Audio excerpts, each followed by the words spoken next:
Hello, Hannah. Excuse me. I hope you're doing well. Thanks for allowing me to do your 2D and 3D analysis. We're going to go through what is it, the 12 swing characteristics, 6 looking on the face-on view, and then 6 on the down the line view. And so things I'm going to be looking at for this view is if you have a sway, slide, reverse spine angle, hanging back, casting, scooping, or chicken winging. And so first thing I'm going to do is just draw a line on the outside of your foot here, going straight up and down, and then I'll do it on this side here. And so what we're looking for is to see if you have any evidence of a sway, movement away from the target, excessive movement away from the target, I should say, and then also any evidence of a slide. So we're going to have you go back. You can see in that backswing, no evidence of a sway. You do a great job closing that gap on the front side, and there's no slide and also no evidence of what we call hanging back. So good job loading pressure on the right, and then weight shift to the left there. All right. So if you recall, I had you do videos for the men's golfers about reverse spine angle. So what we do on reverse spine angle is I get you up to the very top. And then what I do here is draw a line just the middle of your head to your waist. And so you see how it's going towards the target.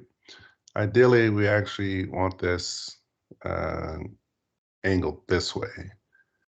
And this is a move that's important to address because even though you may not be having low back pain now, reverse spine angle is synonymous with just kind of low back pain and causing issues.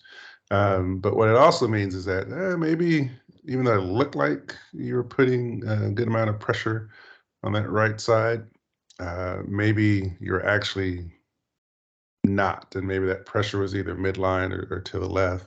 But regardless, that reverse spine angle is something we'll need to address. So the exercises that I had you and Ellen perform, or I should say the drills, we're going to need you to perform as well because we don't want that low back to be an issue.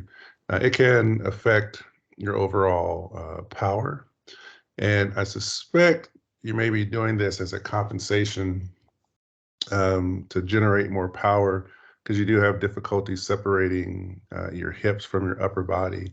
And we'll see that here shortly in the 3D analysis as well. And so I'm going to say you have a reverse spine angle, and that's something we'll need to address fairly quickly.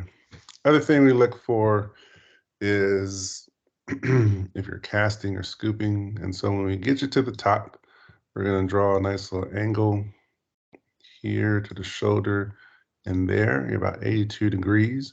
And then once you get arm parallel, we're going to reevaluate that angle.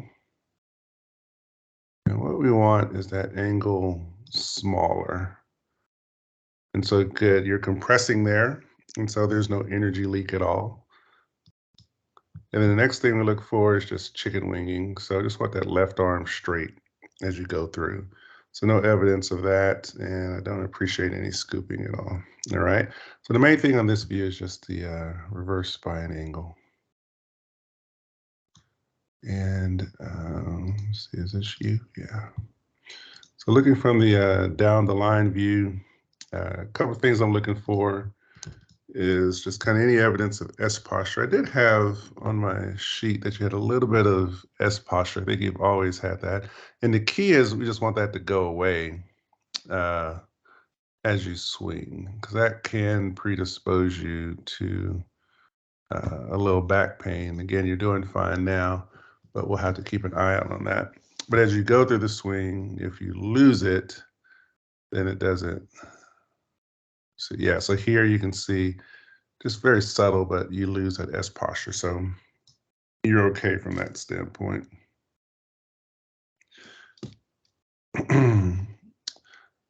Next thing, we'll look for shoulder plane. You got a nice angled shoulder plane there, so no evidence of a flat shoulder plane. I kind of got out of line here, out of sync here. So the next thing I'm gonna do is just draw a line going down the rear. And I don't, let me move it over a little bit.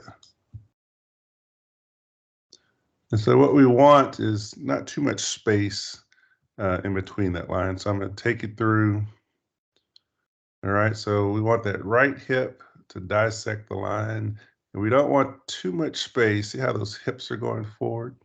When it happens, you decrease the space between you and the ball, and it decreases that path for your hands. But a lot of times that's a sign of core strength, pelvic strength that we need to address. And for you, you did have a little bit of a shake and bake. You were able to move your hips in the proper direction, but anytime we see that, we always go back to core strength. And those areas we'll need to improve, particularly in the pelvis region. So remember, when we talk about core strength, we're talking about, from here, kind of abs to kind of your glute area. So that kind of range from there to there is core strength. Many people just think, abdomen, maybe low back, but the glutes are very important. And so you do have what we refer to as early extension. Sometimes people with that, they tend to top the ball, but what it means is that they may make compensations within their swing in order to get better contact with the ball. All right. Last thing we look for is over the top. Oh, excuse me. Two things. One is loss of posture. So at address, draw a line, knee. And so when you do your swing, for the most part, we want you to stay within those lines. Some people will drop below, which is perfectly fine. I know you start off with knee straight, you get a nice bend in the knee on the way down. So no evidence of loss of posture there. It's a good, nice attacking angle.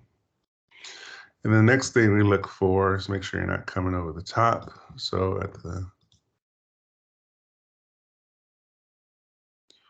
we'll draw a line here. Let me get you to about 90 degrees. And so we want to see if your hands fall within that slot, typically about waist level. So good. And through impact, you're within that slot, which is good. So sometimes coming over this part, you can see it above the line, so you would say over the top, but we'll wait till it gets to waist level. And this may be like right at the waist level where it is a little bit over the top, but then you do get in range from those hips pushing forward.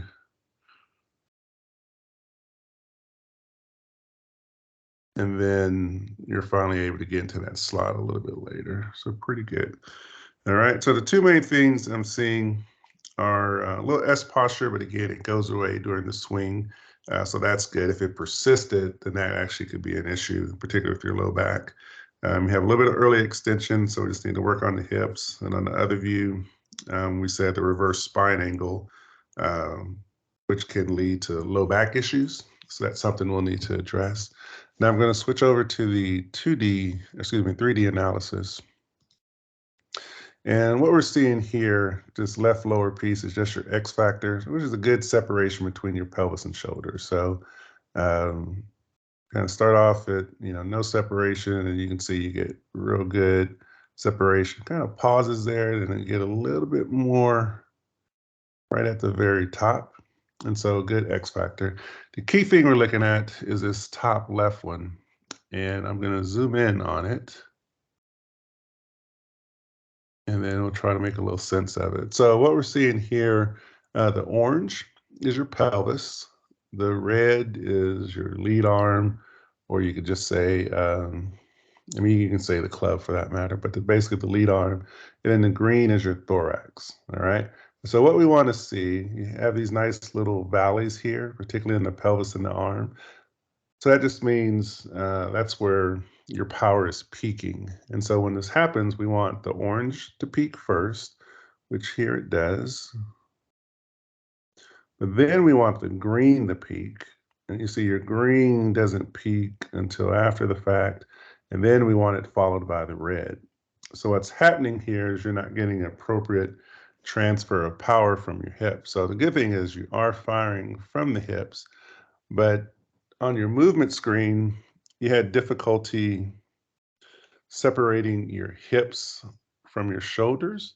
And so I don't know if you recall, I grabbed your shoulders to see if there was any improvement, and there actually was not any improvement. And so even though you're able to coil, it uncoils, meaning that so on the coil, when you go on your backswing, you are able to separate, but on the downswing, your shoulders immediately catch up to your hips and they swing in unison. And so when that happens, that's a significant power leak and you don't get that transfer of power. So pretty much what it's saying is you're swinging your pelvis and your arms pretty much at the same rate and at the same time. And so that's a power leak, as we would say, and you're not fully involving your thoracic region because you're having difficulty separating those two. So really you kind of separate, you're hitting in a unit. And so I'll go back here and let's see if I can do this right. So if you look at the picture here on the right, and as I go, hips, good movement towards the target you're going. So you have the separation, but look at those arms, they catch up to your shoulder, and it may not be as evident here, but your thorax is just kind of hanging behind, and the hands just kind of accelerate past, and they move almost in the same motion as your hips. So kind of, I would say right here, your hips and your shoulders are pretty much kind of moving at the same pace. Not quite a scoop there, but the point is we just need to work on getting a little bit more coil, or excuse me, uncoiling in sequence, because you're able to coil well, you fire from the hips well. We also got to get that thorax, this midsection here, unwinding right after the pelvis and then followed by your arms. The arms will always go faster because they just have further to go and they have to catch up. But if we can work on pelvic separation, thoracic separation, I think you'll see immediate increase in your power and your distance. All right. Well, I appreciate you allowing me to work with you. If you have any questions, give me a holler. Take care.